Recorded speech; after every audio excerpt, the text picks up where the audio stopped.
So good evening and welcome to the City Opera House. I'm Jill Tousley with the National Writer Series, and I'm so happy that all of you are here tonight. The Writer Series is made possible thanks to the support of our sustaining sponsor, the FIM Group, fee-only wealth managers located downtown, and they've been a sustaining sponsor of the Writer Series since 2009. Thanks as well to Smith Hoey Rice and Rogie, also a major sponsor of the National Writer Series. Now, in addition to being a sponsor, FIM Group will donate 20% of all the total book sales this evening back to the Writer Series of Traverse City. And Horizon Books, our on-site bookseller, as well as Brilliant Books, will also contribute 20% of the book sales to the Writer Series. Now, the dollars that we raise at these events help to fund Front Street Writers and the scholarship programs, but we still need your support. Currently, we are participating in the Great Write-Off, which supports several nonprofit literary organizations across the state. Our goal is simply to raise $5,000 in 30 days. The campaign started just a few days ago, and so you have until August 21st to help us make our goal a reality. All you need to do is go to thegreatwriteoff.org, click on the Meet the Teams tab, and look for the National Writer Series, and from there you can make a contribution. I ask you to please consider making that contribution and helping us to reach our Great Write-Off fundraising goal of $5,000. Your contributions help to support students like Ivy and almost 30 other Front Street Writer students that are currently enrolled in the program, which is now in its second year. And it also helps to support our National Writer Series Scholarship Program, which awards 3 scholarships every year since 2010. Oh, I should also mention that we're offering some pretty cool perks when you make a donation during the Great Write-Off. With donations as small as $15 to $100, you can receive National Writer Series merchandise, like the merchandise you saw in the lobby this evening, such as t-shirts, hoodies, tote bags, and bumper stickers.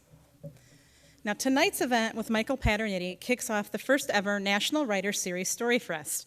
Read, Write, and Talk is the slogan for Storyfest, which features tonight's main stage event with Michael Paterniti, 4 writing workshops over the course of Saturday and Sunday, and a Monday evening event to close out the event with New York Times bestselling author Jamie Ford. But perhaps listen should have been part of that slogan as well, because tomorrow and Sunday, Storyfest will feature You Are Here, that's H-E-A-R here. You Are Here is an interactive citywide poetry project. Local poets actually 12 local poets have recorded 17 poems about or relevant to locations across the city. Places like Horizon Books and the Waterfront, the State Theater, Kilwins, the Boardman River, and many other places. These locations all feature a QR code, and if you don't know what a QR code is, it's just like a little mini barcode that you can scan with your phone. And once you scan them, you'll be able to listen to those poets read their poem about that location. This Poetry as Public Art project is the brainchild of Kelly Clare. Kelly is an Interlochen graduate and a 2-time National Writer Series Scholarship winner. You can download a location map. It's actually not a map, but it's a list of locations at which all these QR codes will be placed from our website. And I encourage all of you to do that and take a walk around to these sites and see and hear Traverse City and those locations as you have not seen or heard them before. Now, in addition to FIM Group and Smith Hoey Rice Rogie, I also want to thank our other major sponsors, who are Dr. Gum and his associates at Traverse City I, Cherry Capital Airport, and our transportation sponsor, Cherry Capital Subaru Cadillac. But now I have to admit something to you guys. I've always had a thing for cheese, and I think it kind of started probably when I was in middle school. I babysat for these people, and they had those Kraft cheese slices in the plastic wrapper. And my mom only bought that cheese in a box that didn't even come from the refrigerated section, that Velveeta stuff. So after I'd put the kids to bed, I would go to the refrigerator and grab a cheese slice, sometimes 2, and I think one time it may have even topped out at 5. It was so much better than that cheese in the box that my mom had. But soon I discovered what I thought was real cheese, and that was the round Colby logs wrapped in wax. Much better than the Kraft cheese slices. I continued my progress through life and my journey with cheese, finally landing in Ann Arbor, which is home to the world-famous Zingerman's Deli, and lots of incredible cheese. I tried it all with the exception of blue cheese. I don't really like blue cheese, and this is much to my husband's mortification. He comes from Buffalo, and I always order ranch dressing with my buffalo wings, and that is a serious food etiquette infraction in his book. But anyways, it was just 1 year ago, actually probably almost to this weekend, that I sat in Ann Arbor at the State of the Book, and Doug Stanton and Mike Paterniti were on a panel discussion together, and I was intrigued about a story that he was telling about cheese. It wasn't just about cheese, though. It was about revenge and betrayal and murder, and I was sold. When was this book coming out, and could we get him here in Traverse City? So now here we are, just 1 year later, and Michael Paterniti is here in Traverse City to tell all of you the story that I heard that day. And also, in case you didn't notice, there was a whole lot of cheese in the lobby, cheese from local cheesemakers, Boss Mouse Cheese, Idle Farms, and 40 pounds of cheese that I drove here from Ann Arbor that I picked up at Zingerman's.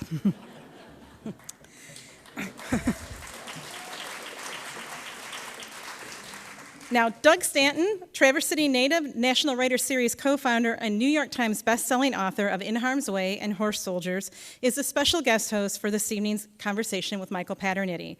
Paterniti is perhaps one of the best authors writing today, bar none, and he's an 8-time National Magazine Award nominee. He helped to found the Telling Room, which is a nonprofit writing center in Portland, Maine. He was telling us all about it at lunch today. You guys have to do yourself a favor and check it out at thetellingroom.org.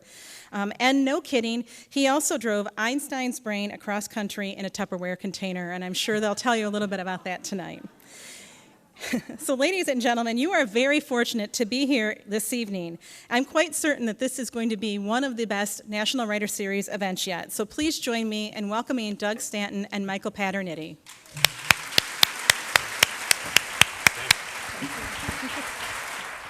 Thank you so much. I appreciate it.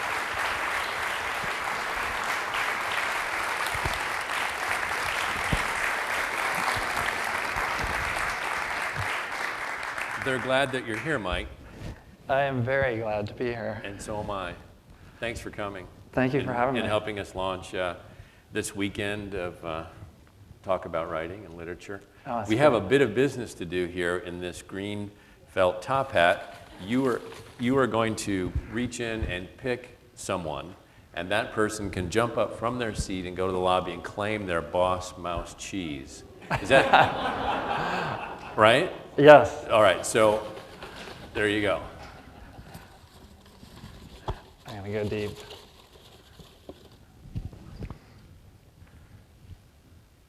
Ursula Johnson. Is she here?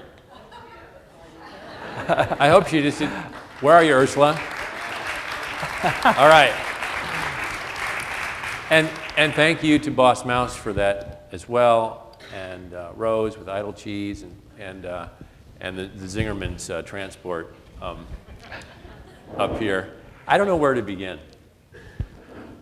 You know, some of you may have seen a picture of Mike.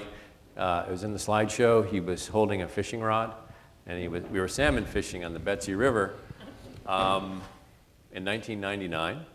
Yeah, a long time ago. A long time ago. And that was a really magical weekend, and in some ways, as you know, we would have these fall parties, and a lot of your presence early on like that was an inspiration for what we're trying to do here, having this conversation about books. There was a lot more red wine involved when we were doing it back then. But you were just about ready to publish a book called Driving Mr. Elbert. Right, yeah. Why don't we introduce you to the audience right now by telling us what Driving Mr. Elbert is about, because Jill referenced it, and then also let's tell us what the Telling Room is, and then we'll launch in. But I just want to say one thing. Again, thank you for being here. Now tell us how you drove across country with Einstein's brain. First of all, I mean, what an honor to be here. This is the National Writer Series is an incredible thing for writers out on the road with a book to come to a place like this in front of a very literary audience of excited people about three-dimensional books. I think it's about as high as you can get in America today. So thank you guys for being here. This is a big part of why we're here. If people are here to listen to us, we can keep doing what we do. So driving across America with Einstein's brain wasn't exactly how I pitched that book. But it is what happened. So I'll just give you the very short version so we can move on. A long time ago, this would have been in the 90s, I was working as an editor at Outside Magazine, and I'd heard just this urban legend about Einstein's brain being in a garage in Saskatchewan. And I didn't understand it. It just sounded like a great story. But what had happened was the pathologist who did the autopsy when Einstein died in 1955 had allegedly cut open Einstein's head and removed his brain, and then took it with him. And nobody knew exactly where he was. And so I would tell this story, to people, and just say, oh, Einstein's brain is in a garage next to some hockey sticks in Saskatchewan. And at the time we were in Santa Fe, and I was talking to our landlord, and I told him the story, and he said, no, that's not where it is. It's in Lawrence, Kansas. And the guy who lives next door to my friend William has it. And so, I mean, as improbable as that was, William turned out to be William Burroughs, the great father of the Beats. And it was true. This guy was there with Einstein's brain next door to William Burroughs. And that started this quest that I went on to find this man. And then when I did find him, he had moved back eventually to Princeton, New Jersey. Flash forward a little bit, and he was an old man. He was 86, and he had decided that maybe it was time to bring it back to the Einstein family. And Einstein's granddaughter, Evelyn, lived at the time in Berkeley. Evelyn actually was, it was alleged that Evelyn was Einstein's daughter from an affair he had with a dancer, and that Hans Albert, Einstein's son, adopted Evelyn. So she was both granddaughter and daughter of Einstein. It's all relative, kind of. It's all relative. It's the last joke. So anyways, he decided he wanted to drive this brain across America to give it back to Evelyn. And I ended up driving him. Yeah. So we put the brain in the trunk and hit the road. I mean, that is so wild. I could listen to you tell a story. I mean, that is an amazing story. But I want to admit, or I want to point out that you seemed a little tongue-tied at the time, because I remember getting a phone call from you, and you were in a bar in Kansas, and the phone rang, and you said, "What do I say to people?" He goes, "I'm with the guy." What was his name? Thomas Harvey. Yeah. I'm with Mr. Harvey, and he doesn't talk a lot. He's kind of really quiet. And I don't know what we're supposed to talk about. And I go into places, and there's really nothing to say. And I said, "Mike, you're driving across Kansas with Einstein's brain in the trunk." When the guy next to you at the bar says, "So what do you do?" I mean, that's an amazing line. And but that kind of mirthful innocence that you've always kind of displayed and always kind of infused your writing is what makes it so wonderful. The book, right here, I have an early galley. It's really wonderful, and it's certainly worth a read, because I think it's telling in that it suggests themes of the telling room, in that it's about a quest. And so talk to us about what the telling room is about. This telling room book took a long time to write. In fact, I had so much more hair when this began. I was a grad student in Ann Arbor, Michigan, and I was in the MFA program for fiction, and I was broke. I was trying to pick up some extra work, and I went to Zingerman's Deli to see if they might hire me to make sandwiches or do something somewhat glamorous. And as an MFA student, I didn't even qualify to make sandwiches. But it turned out that the owner of the deli, Ari Weinswag, traveled the world, and he would go out and find these products and bring them back to the deli. And this was before foodie culture had kicked in. He was doing something really unusual by going out and collecting not just old recipes and old histories, But a lot of times these products that were going to be lost unless somebody like Ari had come along and purchased it. These were a lot of small makers of cheese and olive oil. And he really privileged this culture of handmade food. And so I was allowed to proofread his newsletter. And he was really like the Indiana Jones of food. So I was so happy to participate just vicariously in this newsletter. And it turned out that in October of 1991, they had a Spanish celebration month. And he had a little 4-paragraph entry for this cheese called Paramo de Guzman. And it sounded in that very sort of pointillistic entry like the beginning of a fairy tale. It really was kind of incredible. There was a cheesemaker in a tiny village in Castile, and he would milk the sheep by hand himself, and then he would carry the milk to a stable, and he would set the milk on top of a flame and stir it, and then make cheese from it, and then carry it up to their family cave. And I remember that like sort of blowing my mind. What's a family cave? I didn't know anyone with a family cave.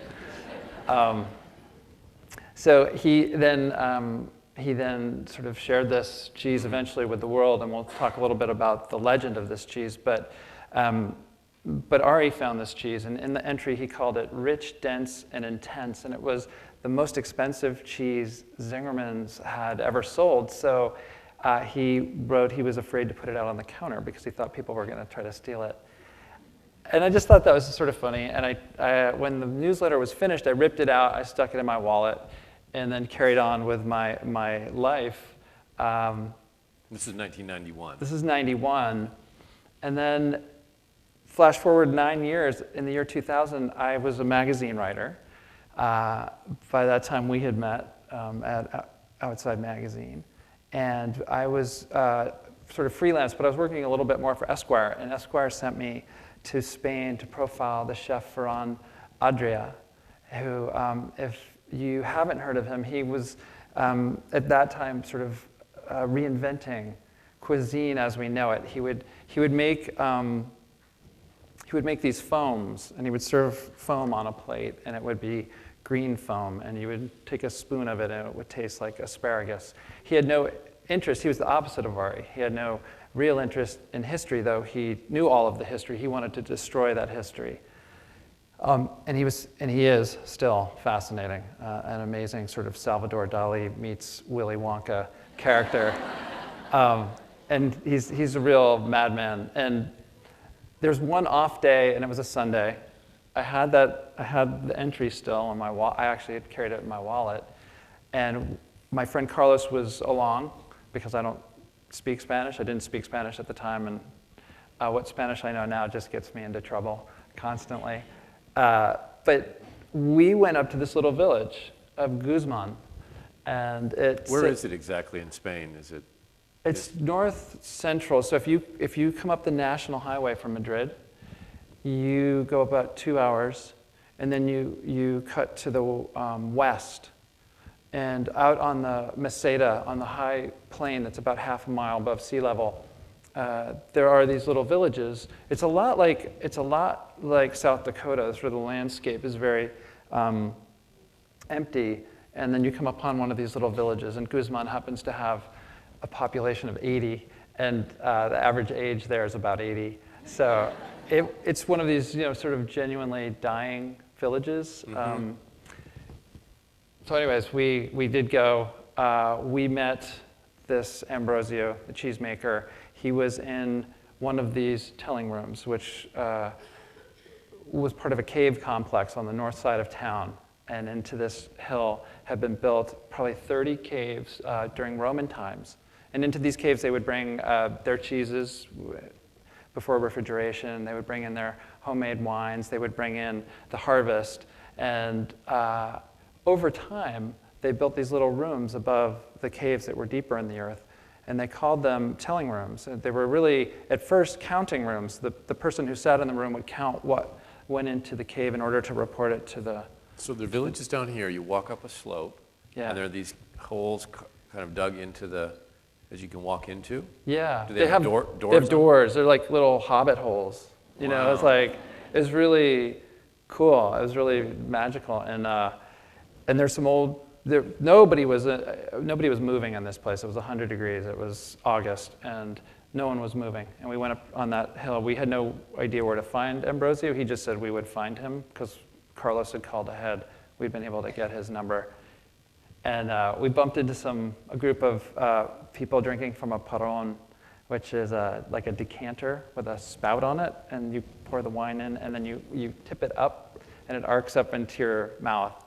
And the really good guys they'll be talking a mile a minute, and then they slurp like half a bottle out of the air. They're incredible. There are guys who can like aim it and hit their head here and catch it off their nose. It's like the Harlem Globetrotters. It's incredible. So these very nice folks pointed us to Ambrosio's cave, to his telling room. And they did offer their wine, and I did try it. And so when I got to Ambrosio's door to the cave, I was covered. I looked like I'd been shot like 7 times. I was sort of bleeding wine, and Ambrosio opened the door, and he invited us into this telling room. What did he say when he opened the door? What was your first impression of him? Of him? Yeah. Oh my God, he still is. He was this 260-pound bear. He was like this hulking form, and he was this deep baritone voice in the dark, and he said, "Venga," and which was like, "Get in here, come on, let's go. Where have you been?" And it was like, just followed him, like under his wing, under his spell, and that's basically the pattern that exists to this day. After this is now 13 years of going to see Ambrosio. This is who he is. He is the great storyteller. He's the greatest storyteller I've ever met in my job as a reporter. He's a passionate farmer and cheesemaker, but he's this keeper of the old ways.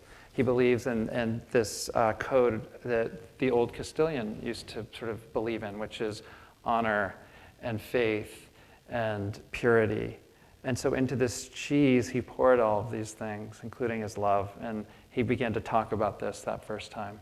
You write at one point in this fabulous book, "I fell under the spell that there was the place in the world where you could step out of time and maybe live forever. Eating food the old way, whiling away the hours in conversation and storytelling.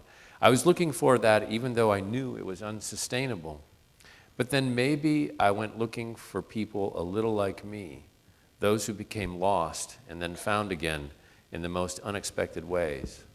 That's really beautiful. But I was curious, how were you lost at that time? And what did you mean by that? Yeah, at that time, and at this time, I felt the real pressure of this modern life that we live, this kind of crazy deadline life. We were at the beginning of having our family, so we had 1 and then 2 and then 3 small children running around. And in order to find those moments of meaningful connection, in order to find time, like I found immediately when I walked into the telling room, to tell stories, to share your history. And I began to wonder, why don't I know more about my own family history? How American is that? In Castile, Ambrosio could sit there and take me back generations. He could go 7 generations just off the top of his head. And so I think there was a part of me that thought that this was an antidote to this modern life that we were living, this sort of life determined by our devices and by our connectedness, which had nothing to do with connecting with each other. And it was really immediate and visceral and beautiful there, because you walk into the telling room and there is the paron of wine on the table, and there's the cheese and the homemade chorizo, and there's this generosity and this spirit, and then the stories, and the stories can last. And some of these stories, this book took 12 years for Ambrosio to finish this story and the telling of it. And this is very Castilian, just the digressions and the circling around and the stories nested in stories and the footnotes and asides. You have so many fascinating footnotes in the book where you'll mention something up top in the page about the planet Jupiter, and then below there'll be this long explication of how it's important to the room. But just so we're clear, because I think the audience is interested in this, I know I am, you're sitting at a wood plank table in basically a carved room, and you're talking. And the telling no longer means counting the cheese that's coming in, but it really means, it's come to mean telling your story. Telling the stories, so the people in Guzman gather and they tell their stories, they tell their histories, they tell their secrets, they tell their dreams, and this is the place that they do it. Every important story that got told to me in Guzman was told in the telling room. And there's sort of a sacred space at the same time that it's this place where you're drinking a lot of wine. It's often very loud. Ambrosio in particular is very bawdy and scatological, very funny, very Falstaffian. He told you 3 things when you first met him that were the key to a great life. Do you remember what they were? I mean, they're funny in the book. Yeah, I do remember. Well, he wouldn't rank them. Okay. He said they were all equal. He said eating, sex, and defecating. But he didn't use that word. And the last was actually for him the most important. He did prioritize that because he felt that this was the blight of modern people, that we had forgotten how to shit. And he could go on for hours and days about this. Didn't he have a special place, a hill that he took you to? He had a very special place. One of his favorite things was to go out with his mahos, his buddies, these other shepherds and farmers, and when the spirit struck in the fields, they would go up to this mesa above the Meseta called Monburgo, and they would all squat and do their business. But when he talked about this, as crazy as it sounds, he literally could turn this into the most meaningful, poetic moment of a life. And I remember him saying from Monburgo, you would look out at the land and you'd see your village, and you'd look at each other and you'd say, look at how happy we are. Look at what we have here. This is incredible. And then you would, take a shit. And then you would, he said it's as if you're seeing God in that moment. So of course, I was both puzzled and, but I loved it. I loved this sort of bizarre audacity. Yeah, I can see, absolutely, yeah. It's to jump ahead a bit, at some point in the book towards the end, don't you have an Ambrosio moment. Don't you scrabble to the top of a hill? What happens? Well, it's in the book. In the book, I know. I might go out and rip out those pages before you guys. I won't go into great detail because it's in the book. But but I was trying out after some time there to be an old Castilian. I was trying out to be one of them, and they wanted it very badly. They wanted the Americano to live their life, and they were trying every day to show me their life. So we would eat, deep fried sheep ears together, and we would eat pig lips, and we would drink a lot of wine, and we would go drive the tractor all zigzaggy because we were so drunk. And this was just part of the life. And when it came to this challenge of going to Monburgo and doing this very un-American thing, I decided that this was something I was going to have to do in order to become an old Castilian. And it didn't work out. And I can tell you that it was winter. I don't know why I decided to go in winter. But I did. It was painful because I slipped off of Monburgo and I started in ski jump mode down the hill. With your pants around your ankles. Yeah, with my pants. But it sounds insane. just like driving in a car with Albert Einstein's brain. All of it seemed very logical in the moment, and I think that's what I loved about, and still love about Guzman and Ambrosio is in the book we meet other people from the village, and it is really like a Gabriel Garcia Marquez novel. Mm-hmm. Everything just feels like magical realism. And there was a man in the village named Manuel who everybody claimed could fly. And they said this without any irony. And Ambrosio in particular was very taken with this idea that Manuel could fly. And he had flown on this one particular evening for a very specific reason that took me 3 years to get to the bottom of. But I showed this, when I showed Ambrosio, I was there in July, and I showed him a galley of the book. And the book wasn't yet ready. And in the front, there's a map. I don't know if Ben Bush is here. I know he was up here, and some of you were here to listen to him. But Ben Bush drew this beautiful map in the front of the book. And flying over the village is Manuel. And so I said to Ambrosio, hey, there's Manuel. And he looked at Manuel and he said, yeah, Manuel's a little heavier than that. And I said, yeah, but he's flying. He's flying, right? And he's like, yes, that's just accepted. Yeah. So, but I did love that. I do love that. I love that. And that story is that story ends up being a very powerful one, and it's connected to one of the deep secrets in this place, which is a murder that took place during the Spanish Civil War that haunts the village. And so Manuel taking flight has everything to do with the unlocking of this mystery. Mm-hmm. And your journey through this book for 13 years? I mean, I remember we were on the Good Harbor Beach that fall when you were fishing, talking about driving Mr. Albert, and you were talking about cheese then. And let's talk about the power of storytelling. It's called The Telling Room. You've named a nonprofit in Portland, Maine, The Telling Room. Mm-hmm. Why do we want to be told a story?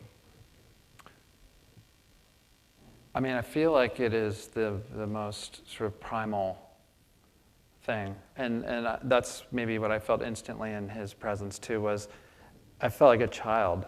I felt like I was in this telling room, womb-like environment. And when I sat and listened to him, I became innocent, and time ceased. We became immortal inside of this story. And I believe in the power of storytelling, not just because I think we come to understand each other, but I also believe in it because I feel like it's a way that we keep the past alive, we keep these histories alive, and in doing so, we make ourselves immortal at some level. There's a complication to storytelling because and in this book, we tell ourselves the stories we need to believe about ourselves and the stories we need to hear.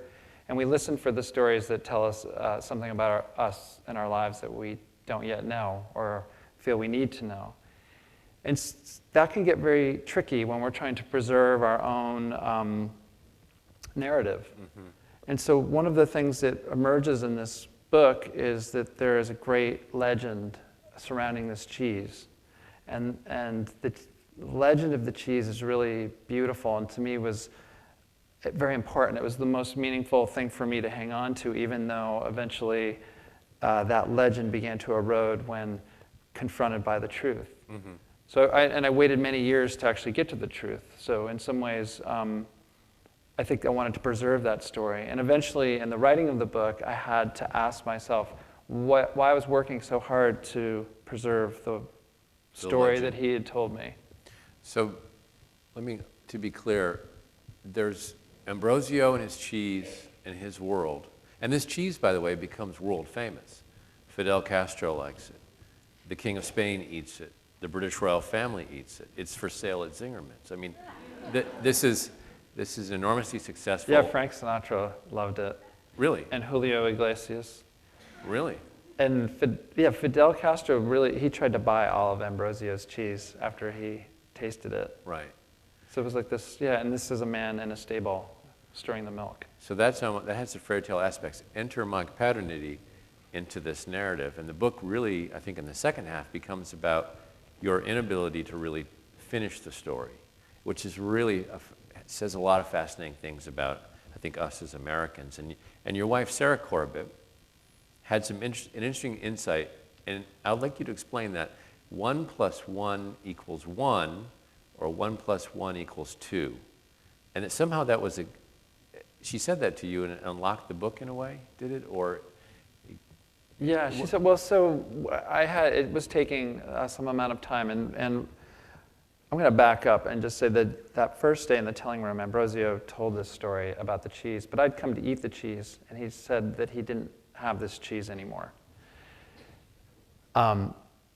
which I found surprising because this had been passed through all these generations of the family, and because I'd now been waiting 9 years to eat it. So I was like doing the American drive-through, like, give me the cheese, I got to get back to Barcelona. And suddenly he didn't have this cheese, and there was a story connected to it, and the short version was when the cheese reached the zenith of its popularity, Ambrosio, who hated to do any of the business side of things. He loved to be the guy shaking his hands on a deal and giving his word, but he didn't care for the contracts, had enlisted his best friend and soul brother, Julian, who he had known forever and had grown up with. And Julian was a lawyer and is a lawyer, and he was a good businessman. So Julian would bring contracts and he would sign them, and Ambrosio was signing these contracts because they were going to move across the fields to a stone factory in another little village just 7 miles away. Ambrosio put his name to a contract, and that day in the telling room, he alleged that by signing that contract, he signed away his family cheese. He'd signed away the whole thing. And in that moment, he then described how he was plotting to kill Julian. And it was very specific how he was going to do this. He devised certain machines and long, slow, torturous. He had and some of it was connected to storytelling. He had one plan in particular where he was going to tell Julian the 1,001 stories of their beautiful friendship as he slowly tortured him to death. I mean, it was really grisly, but it, of course, it had to do with story. You know, it's classic Ambrosio. He was mixing in the story. So, to my wife, I think what happened was I started going back to Guzman. I became very close to Ambrosio. Our family moved there for a while, so our families became close. And I did not, like a good journalist would have, I didn't want to go see Julian. I didn't want to know his side of it. In fact, I'd taken Ambrosio's side, and Ambrosio would say, oh, that puta, and I'd be like, yeah, you know, we were locked in arms against this evil Julian. But eventually I knew I was going to have to go there. And I think my wife, who's also a journalist, was urging me to get with it because time was passing, and I was still drinking a lot of red wine with Ambrosio and eating a lot of sheep ears. And I mean, wouldn't you go into the room and kind of sit and type, and then you actually notice that you're writing less and less each day? Yeah. Yeah. And also when writing in Guzman was tricky because you are drinking wine, and that turned out not to be as productive as I thought. But you couldn't essentially you couldn't finish the book. I couldn't finish it. You didn't want to finish. I didn't want to finish the book. I didn't want it to end. And I had this other part of me that was in conflict with myself, which was when we went there and lived, we had 2 young children and a third to come later. But our oldest was 3 and our middle daughter was 1. And in this village, we would walk through the streets, and all the old people would come and say hello, and we had 80 grandparents. But I just had all these memories of them being there. And so one day, Leo, our son, was walking down the hill, and he had his batting helmet on, and this herd of sheep came up through the village, and suddenly he was lost in this cloud of sheep, and I always remembered like him looking at me in absolute fear and astonishment. And so every time I came to this road in the village, I saw him. And I kept going back. So even as Leo became a teenager, He's 13. He's 13 now. But always on that stretch of road, he was always going to be 3 years old. And so for me, there was something about trying to preserve that. It wasn't healthy exactly in terms of trying to write a book. I mean, I think these memories stay with us, and I think we go to places all the time where we see ghosts from the past, and we have these memories, and they're very powerful and important to allow. But when you have a publisher who wants a book, they don't understand that exactly. So it became my sort of mission to try to understand what this really was in me and us, and put that in the book too. But also at some point I knew I was going to have to break that spell, and that was the most painful thing. I just found this. I was prepping this, and this is a Christmas card. Was that, who is that? Yeah, that's Leo. And this is in the south of Spain. Is it really? Yeah, we were at. Yeah. Is that the little boy that you remember? Yeah, yeah, completely. And the whole summer we were there, he wore his a little Yankees plastic batting helmet, and everybody in the village thought he had some sort of severe head injury. And he would literally sleep in this batting helmet. Like, we would go into the room and he'd be like completely out with the batting helmet on, and he never came off his head. But I see him, and I could go back right now and I would see him. Right. You know. So I mean, it's so interesting, because in some ways it's you trying to tell your story of your own acceptance of your own mortality. Right. Right. And trying to order this pointillistic universe into who is Mike Paterniti. Now, I wanted to tell the audience, because it's so fascinating. You have an amazing career as a narrative nonfiction writer. You know, you talk to anybody in New York and they say, who's the gold standard in narrative nonfiction? And it's Mike Paterniti. And so if you've ever read the GQ or New York Times Magazine, you always should pick up the issue with his pieces in it. And you went around the world. So you had this peripatetic life contrasted to this other story that it almost seems like you're almost willing, like you're trying to tell it, like, no, I have a place where I belong. I have a history. You grew up in Connecticut, right? Right, In yeah. suburban Connecticut, Yeah. or yeah. So, but it had close to your family. Yeah, Yeah. But both my parents, my mom had grown up near the Canadian border in Potsdam, New York, and she came from sort of English, Irish, and Scotch lineage. And then my father had grown up in Erie, Pennsylvania, and his parents had come from Italy, and then they had moved to the greater New York area. So I didn't know any of my history past just my grandparents, and I felt too a little bit by having left Europe, like back there somewhere, I had some potato farmers, Yeah. and I had the Italian great-grandfather, in a vineyard somewhere, and Ambrosio became that. He became part of my history, and so I became very interested in sort of the minutia of his daily life, like how he made the wine, how he made the cheese, what it looked like at 2 a.m. when they were singing the jotas in the bar.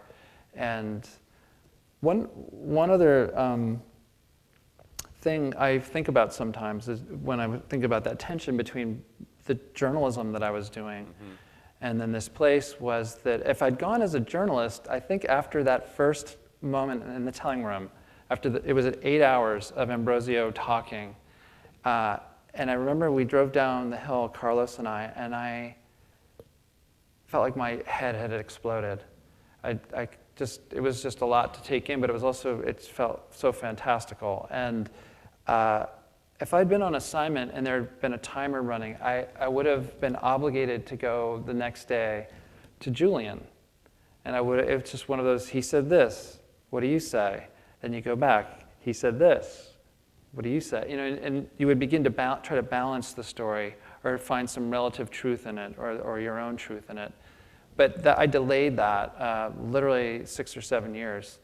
And part of that was I was reporting on things around the world from like Gitmo, Afghanistan. There were certain stories that we had told ourselves as Americans that were collapsing and imploding. There were certain images that contradicted my own idealism.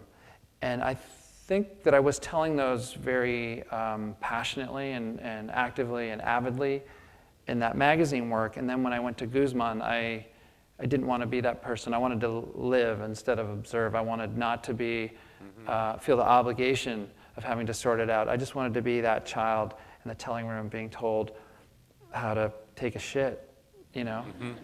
It was pretty basic. I mean, it really was. Like, just the beauty of those moments. That's really fascinating.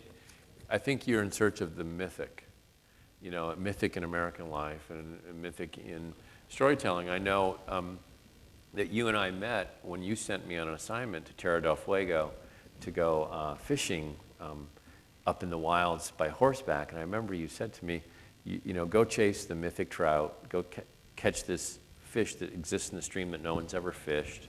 I ended up riding with these gauchos and it was a great piece. Yeah, thanks. And you edited the story and made it so great, by the way, because I think of these same impulses to find the larger overtones, you know, the commonalities of the quest and the search.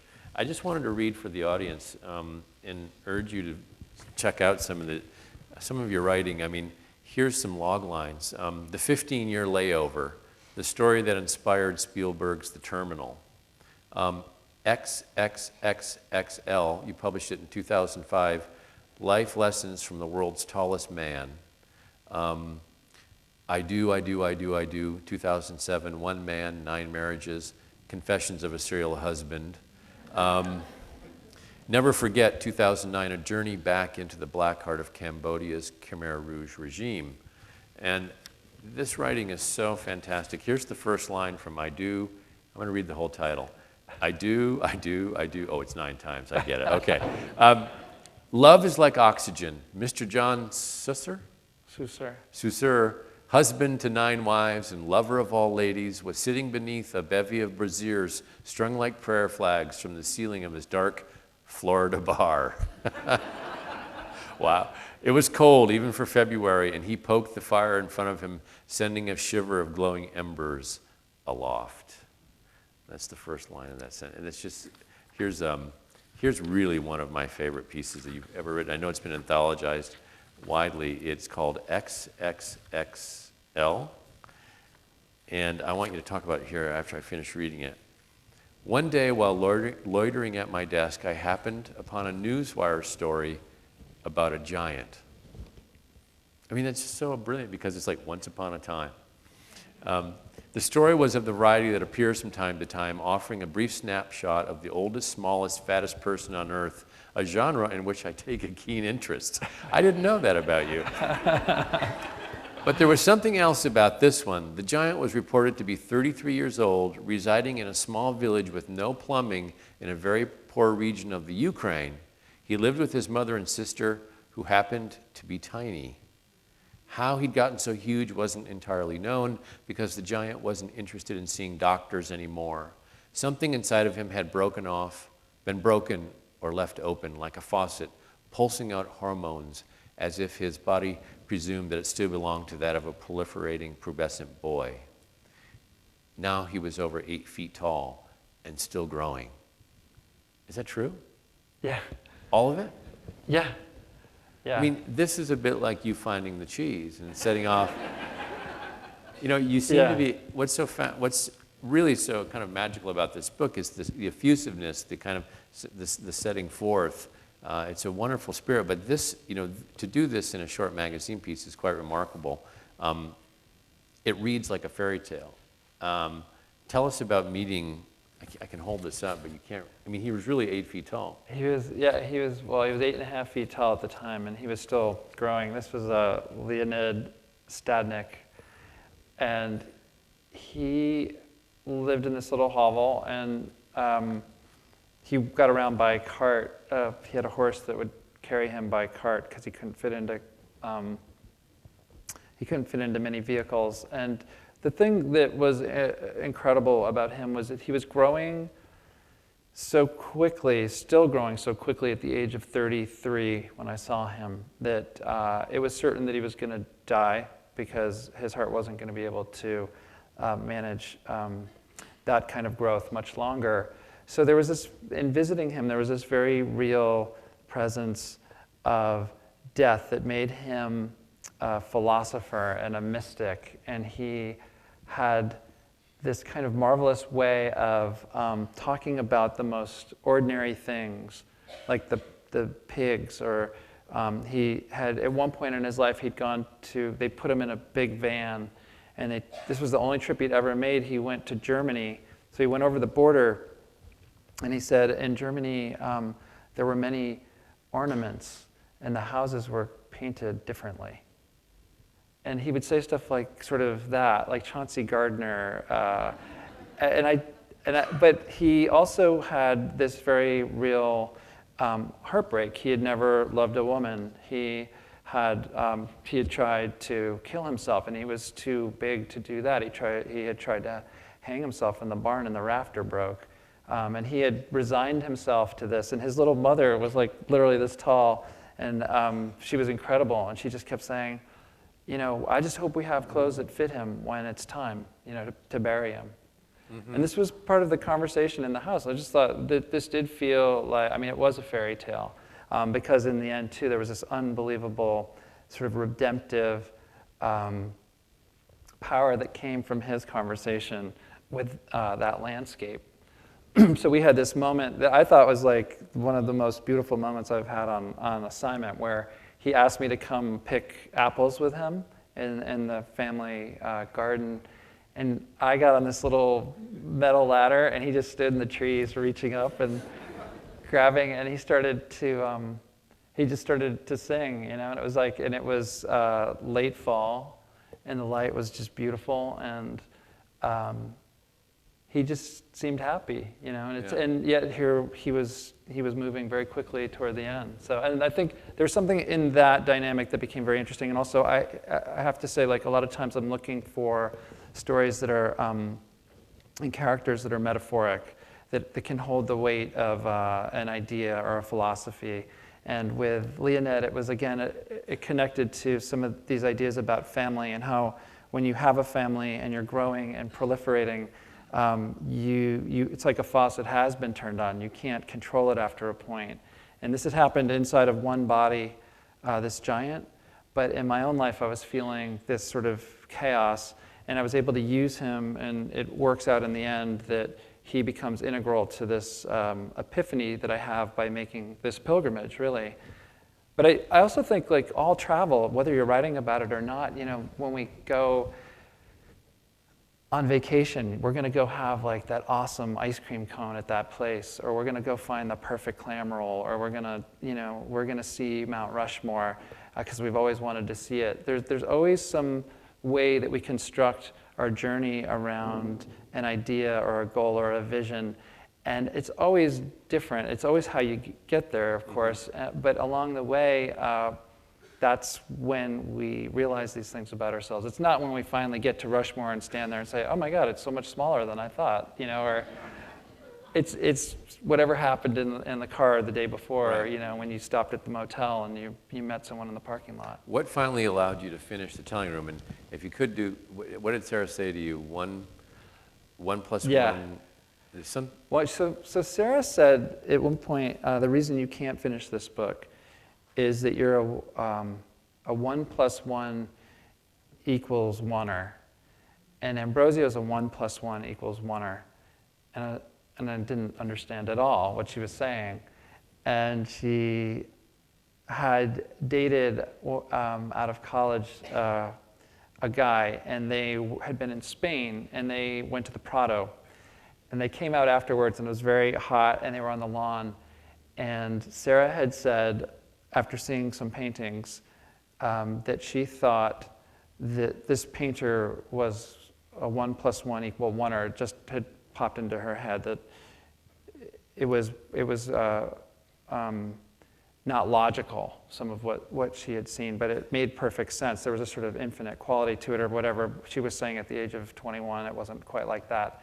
And her boyfriend said, 1 + 1 = 2. It's just, this is logic. And they had this argument about, it was a philosophical argument about whether 1 + 1 always equals 2 or 1 + 1 can equal anything, in this case, 1. And her idea was, a community of people equals one town, or you take a husband and a wife and you equal one family. And so but it was also this bigger idea that you take,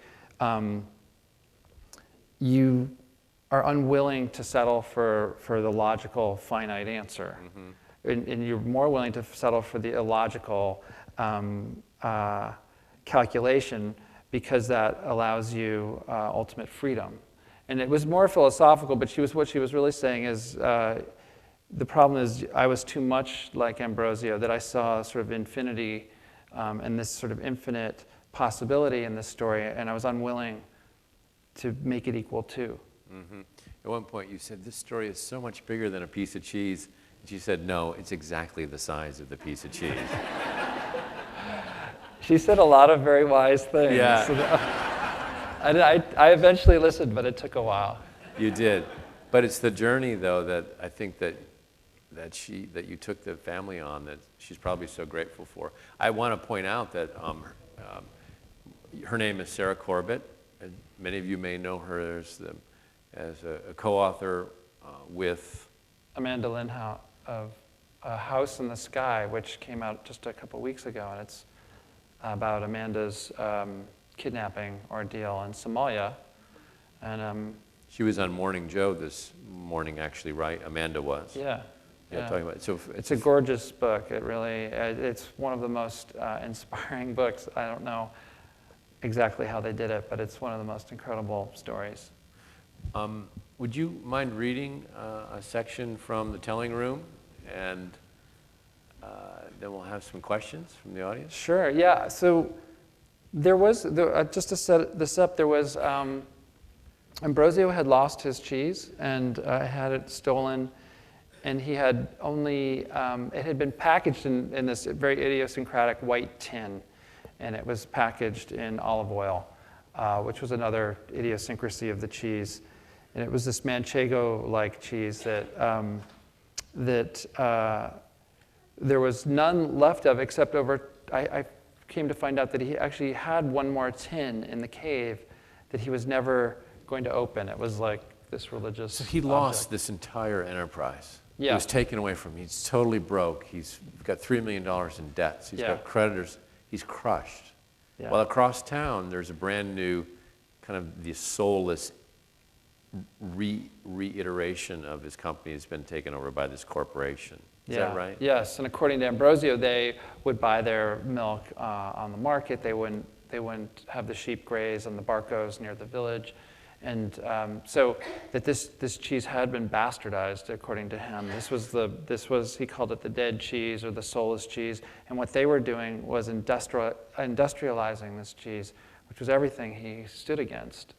Because cheese, for people who make it, it's so organic, right? I mean, it's of its place. It's the terroir of that's exactly what it is, and it's a fingerprint of a moment that only exists in that moment, even in the same place. That tin of cheese that came 3 years later.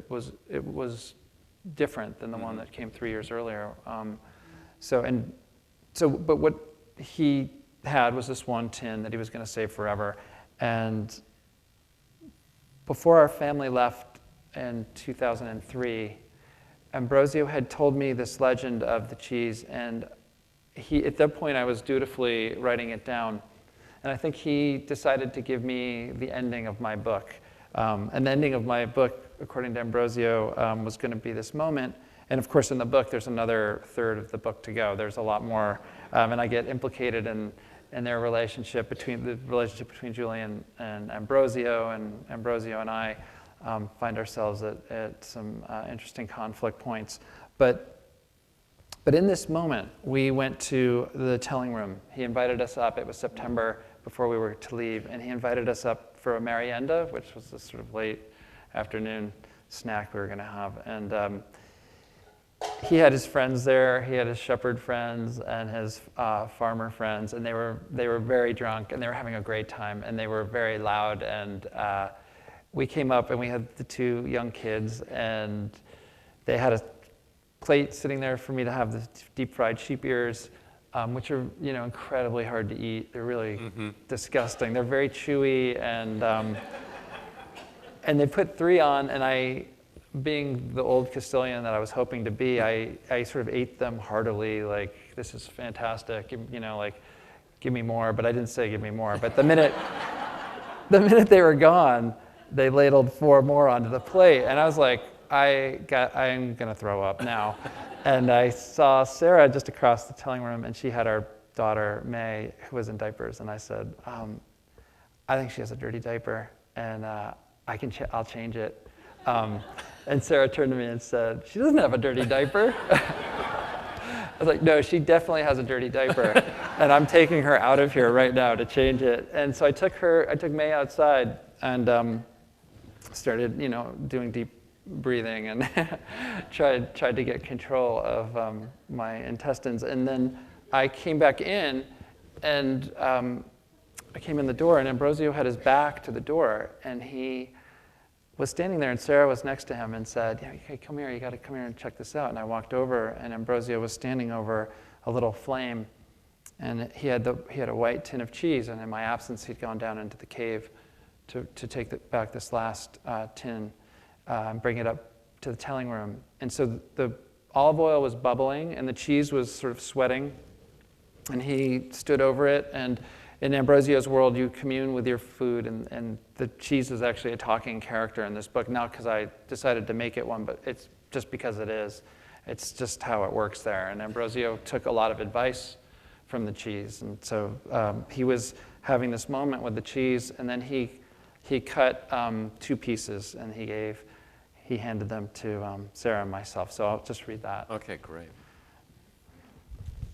And the other thing is I had now waited 13 years to try this, or 12 years to try this cheese. So it was pretty significant. How do you begin to describe a moment for which you've waited a small eternity, thinking it was never to be? How do you downplay such a consummation? Inside, I was turning cartwheels, doing the Watusi, soft-shoeing with a vaudeville smile, while outside, my ersatz Castilian stoicism crumbled. Wow, wow, wow, I repeated, as Ambrosio watched and grinned, saying nothing. Oh, it was a strong cheese, a Herculean cheese. You could tell that immediately, tangy and tart, melting and then flaring again. With the first crumble, it spread slowly in lava flow across the palatable landscape, tasting of minerals and luscious buttercream, of chamomile and thyme.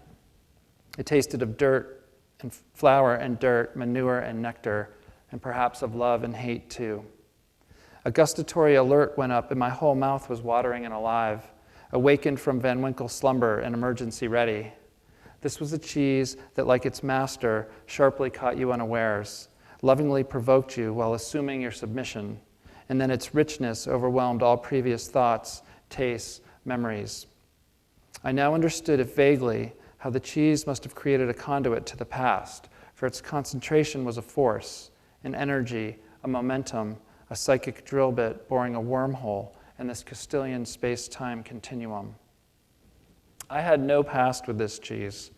My past lay in those individually wrapped slices of processed Kraft American cheese, or cheese so alien that it was spelled C-H-E-E-Z, Cheese Whiz, Cheese Doodles, Cheez-Its, fromage facsimiles that conjured school lunches in our 70s suburban kitchen, my mom flipping grilled cheese sandwiches, punching open can after can of high C for my brothers and me, until our purple-orange mustaches glowed with a Sharpie permanence.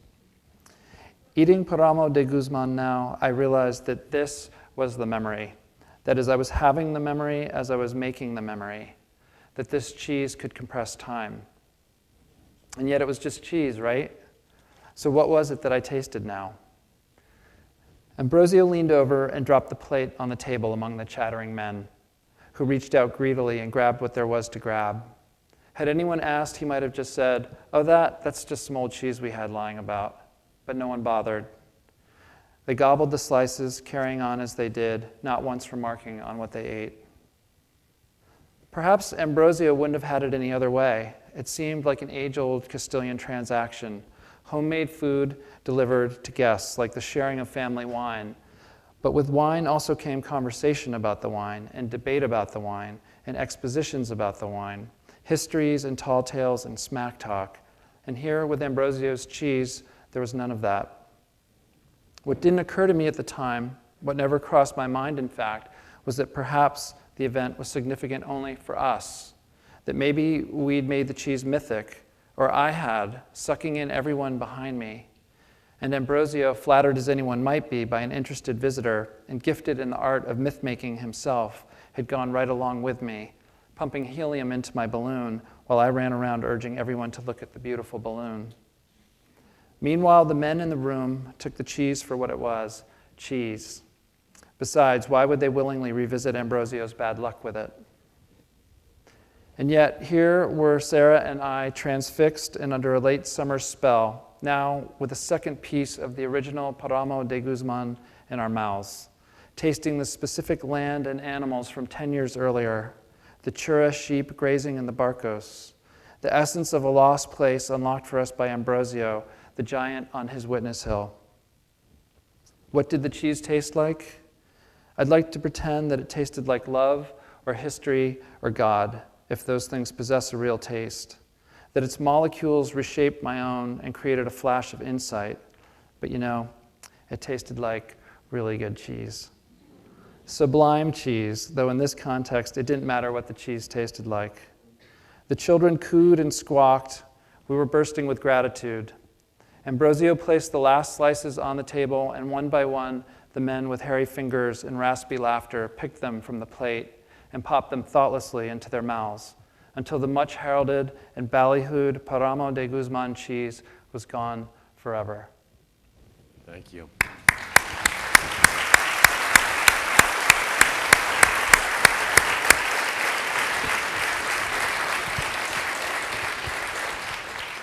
That's really fun to listen to, for you to just riff on. I mean, it's just amazing. Hey, could we have the house lights up and we'll ask some questions? We have some microphones, and if you raise your hand and just please stand and say your first name. There we go, right there. Hi, my name is Debbie, and you're an excellent storyteller. And I have two questions. First, when Elizabeth Kostova was here and talking about the historian, I know there's like a literary travel, a tourist travel to the places that were in her book. So has Guzman shown up on the map for literary tourists? Oh, wow. And the second question is, how did you get Ambrosio's permission or okay or blessing to write the book? That's a good question. So I think the answer to the first is I'm not sure. I've heard now that people are drifting up there, which will make Ambrosio very happy because he's the mayor of Guzman now, and he will show people a very good time. Getting permission from him was never a question. But this is the great generosity of Ambrosio, and it became more complicated later, I think. He was telling these stories to be heard. He was telling these stories in the telling room, and I think he understood that by doing so, by keeping these histories, telling some of these secrets that he told, that someday when he was gone, the stories would still echo in these rooms. So he was not adverse to me coming or filling me with these stories. He wanted a record of these, and he was never going to write them down. He's the great oral storyteller, but he was never going to record them. And I think what he, in his mind, thought was that I was going to be the faithful scribe. So he lavished a lot of attention on me as we went along, and he told a lot of stories. I think later in the process, when he realized, and I was very open with him about who I was talking to, especially when I went to see Julian, I visit Ambrosio's lawyer, who says some things that are a little bit damning too in the book. And I invited Ambrosio in to some of those conversations that I was having, so I didn't feel like I was hiding anything from him. And at one point he said, then you just go tell, you have to tell the truth. Mike, the tension in the book is, did Julian steal a company or not? Right, and was Ambrosio going to kill him or not? Right. And that just played out all the way. It's still playing out, actually, at some level. Even today? Yeah, I think so. And it's part of what Ambrosio did every time he told the story of how he was going to do this murder, he murdered Julian. So it became cathartic to just tell about how he was going to do this, except that all through Castile, everybody knew this legend of Ambrosio also going to kill his best friend. So a lot of people were very worried. And in Castile, a real grudge is settled. A real Castilian grudge, like an old Castilian grudge, is settled with bloodshed. So it's not idle. These aren't idle threats when you begin to talk like this. People have a long history of seeing these kinds of things play out in a terrible way, especially in the Spanish Civil War. All these mass graves that were being unearthed in this area while I was there were full of people who were not necessarily murdered for their political affiliation in the end. That was one of the most surprising things of what's been found out about these mass graves. A lot of these killings were revenge killings. You took the girlfriend that I had, in high school. You guys forced my parents out of business or took the land that we couldn't afford. You were the ones who took it from us. Now we're going to take it back. So this idea that Ambrosio was going to do this killing too, when he told it to me, was something very natural for him to do. And he didn't have any self-consciousness about like, oh, what's that going to look like in a book, until there was a book. And then this visit I made in July, I will tell you this. We had this weekend, and as it has always been when I go to leave, Ambrosio said, when are you coming back? And I said, I hope in the fall. I'm going to travel around for the book, and then I hope to come back. But I made a joke, and I said, that is, if people here like the book, I'll come back. And he got very serious as he's ever been with me. And he just fixed me with this stare, and he said, if people don't like the book here, you best never come back. Really? Yeah. And he was in it, but it was just, How did that make you feel? I wasn't afraid. Like, I hadn't gone to the top of his list of people to murder, but that was the thing I guess I feared. That's why it took me so long to finish the book. I feared that I was going to get turned out of this garden that I'd found. I mean, part of it too was you're obviously very vulnerable if you haven't read the pages yet and you don't know what's coming, and so it was a little bit of that talking too. But so the short answer is he was wide open to this idea until there was an actual book, and now he's going to have to define himself against it, and our relationship is in this sort of state of dynamic flux. Wow. All over a piece of cheese. That's amazing. I love it. Yes, right there in the back. Hi, I'm Hi. Lori. Hi. I have a question. I was torn when you finally went to talk to Julian, and we heard his side of the story, but I still felt this protectiveness to Ambrosio. And I wondered, did you think that Julian went far enough to protect him, even though, especially knowing what Julian's faults were as far as paying attention to details, as far as not being a good listener and being kind of arrogant in his own personality. Why did not Julian take that to account, and was there this big gap? Why did Ambrosio not know what was going on for so long? So that's a great question. Ambrosio is a man of the field. He's the poet laureate of the vineyard. He is, in some ways, he's the kind of the lord of this place. And maybe if there's something hubristic about him, it's this supreme belief that his ability to tell a story and to carry these old ways and live by this code of honor and faith and love is stronger than anything that's going to come at him in the modern world. And he completely, obviously, misread or didn't even bother to read the contracts from the modern world. So there's when I think of Julian's place in this. I also think about the times I've seen Julian and how genuinely heartbroken this guy is, and how his life is also, they live very hard in Castile, and these are men who are 56 and 57, and they look 10 or 15 years older. And so Julian kept saying, I did exactly what he wanted me to do. I brought in the investors that he asked for. I tried to honor him at every turn.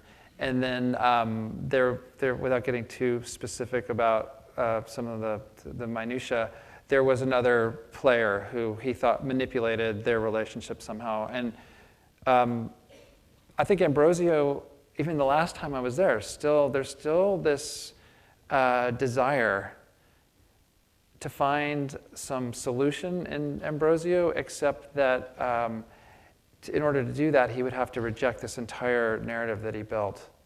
He would have to admit his own faults, and that's not a very Castilian thing to do. So it doesn't seem like it's going to happen. Whether Julian is culpable or more culpable, I'm not totally sure. I think Julian was doing a lot at the time, doing a lot of business, and he wasn't treating it maybe like, this is my best friend and I got to have his back, but he wants this, here's the contract, just sign it. The truth is, though, the company never went into Julian's name.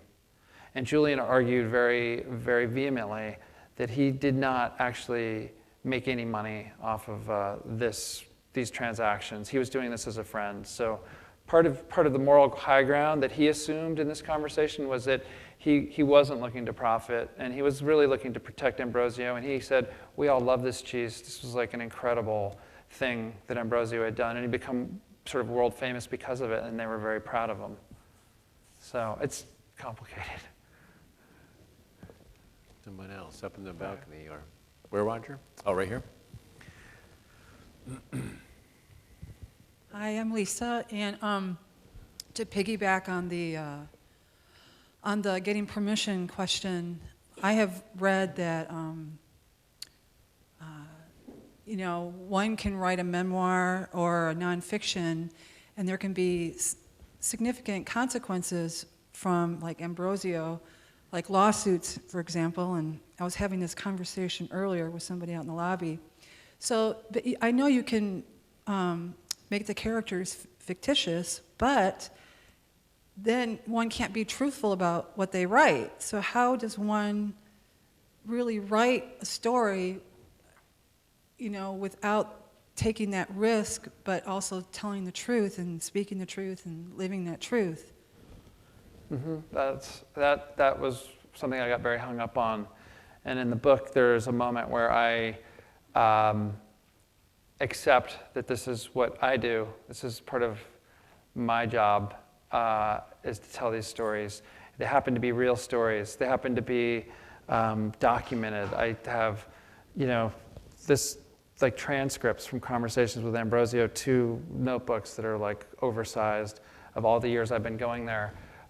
So there was no way for me to turn this into a novel. I wasn't going to do that. I think that there is a way that you can do this work with an open heart and empathy, and to do it ethically.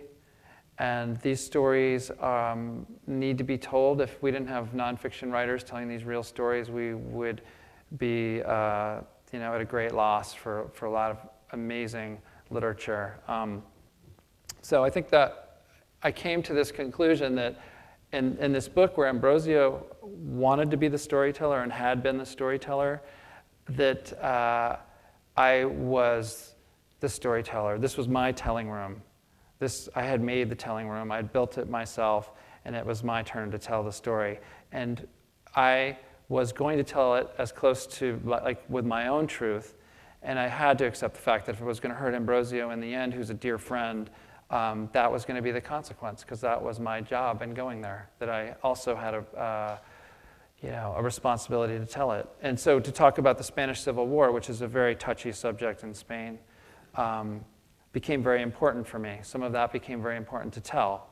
And there are other Spaniards telling the story now after many years, and there's a lot of controversy about that. But my position was always to get to the places where we recognize ourselves in these intimate spaces where we're struggling with our own demons and our highest angels, and put it out there for people, and do so having built some trust with the people that you're writing about.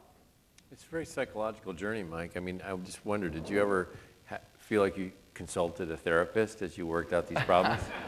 Did I ever feel like I did? Yeah. No. Or did you? Yeah. Well, there was a moment where I really felt like I didn't want to be a writer anymore. You know, I felt like if this is what it kind of boils down to, if I really think I'm going to hurt somebody who's close to me, then why would I do this? I think every writer of memoir and people who write nonfiction where they go down deep into lives must feel that at some point. You know, it would be easier if it were, say, fiction. It would have been so much easier. Change all the names. You know, wait 12 years for things to happen. You know, you either have the murder happens or it doesn't. You decide. The power, though, that comes from real life makes it, for me, authentic. And this is a book about authenticity, and this is about being authentic to yourself. So at some point, I think that voice in me got a little bit louder and took charge. Yeah. Interesting. I bet Sarah Corbett was happy, your wife. Yeah. I think she was The day you finished the book, what'd you do? Did you celebrate? Yeah, I have a picture of, it was in winter. I think it was in February, and we went to, in Portland, I live in Portland, Maine, and there's a bar called Jay's Oyster right on the waterfront. And I think it was 3 p.m, and there's a picture of me looking like I'm completely beleaguered, like I've just, trekked through the Himalayas. And I'm hoisting a little martini, and I look like literally the weight of the world has been lifted off of me. So, Right. Yeah. It was one of these books that became so personal. Everything worked through it. And it wasn't just an amazing story. It was these bigger ideas about how you preserve the life that you've lived and the memories that you've made, and how you hand that to the next generation, how you leave that for your children. And it just became a much bigger deal that had to do with working out those things in parenthood that I think every person eventually has to. Sure.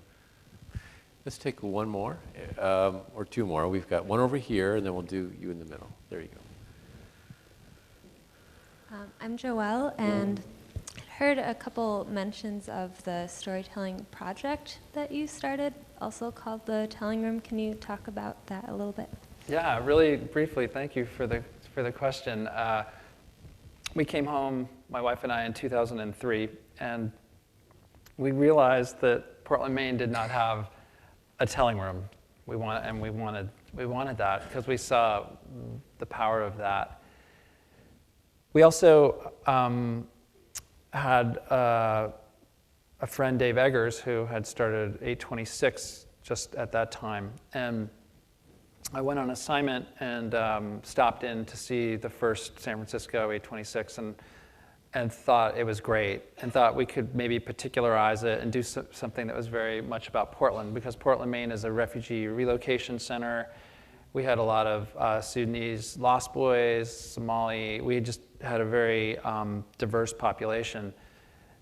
Sarah and I felt like we were going out in the world to find all these stories and bring them back and report for the New York Times Magazine or whoever, and right there in our community were all these same stories, and we just needed to find a way to make time to listen to them and make a space where we could do this thing. So today we have 200 volunteers. We have a staff of 6 or 7. We serve 2,500 kids a year, and we dignify as best we can their stories. We try to make audiences for their stories, like you guys did tonight here with Ivy, which was incredible. And we try to teach this honesty, and in hopes of that young storytellers will achieve this emotional fluency and this connection to this place where they're living and the people who are living there, so that some of these differences become less important, and the stories become more important. And these stories that we tell, that we share, connect us. Interesting. Wow. Did you, right here, Roger, in the middle.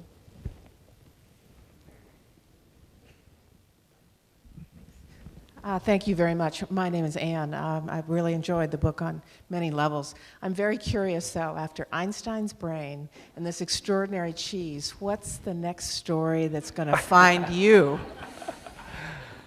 Wow. I have been thinking a little bit about what happens next. I'm really interested in, at the moment, this could change next week, but I'm very interested in Thoreau right now. And I don't know what that means exactly. I just think Thoreau has been appropriated and misappropriated. So, Thoreau is the reason for the libertarians doing what they do, the hippies doing what they do, the Occupy movement, the Tea Party. And I just find that interesting. I don't know that I have a fully formed idea. There's a whole story list of other wacky, nutty things that I can't tell you about.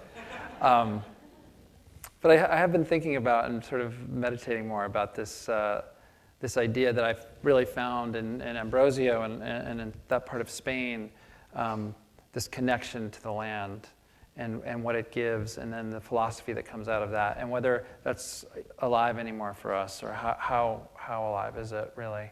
Have you read Thoreau's essay, Katahdin? Yeah. The one that ends contact, contact, contact, Yeah. with exclamation points. It's like he has this almost electric epiphany that he's apart from the world, but a part of the world. Yeah. Much like Ambrosio. And Yeah. I can see why you'd be interested. It's an electrifying essay. Yeah. Yeah. So I can see you moving to Walden Pond. But I'm going to use the facilities there. Don't worry about it. Well, listen, I want to thank you for coming back to Traverse City Thank you, these Doug. many years later. It was too long. We want to see you again with the next book. It just don't take 13 years to do it, okay? Thank All right, you. thank you very much.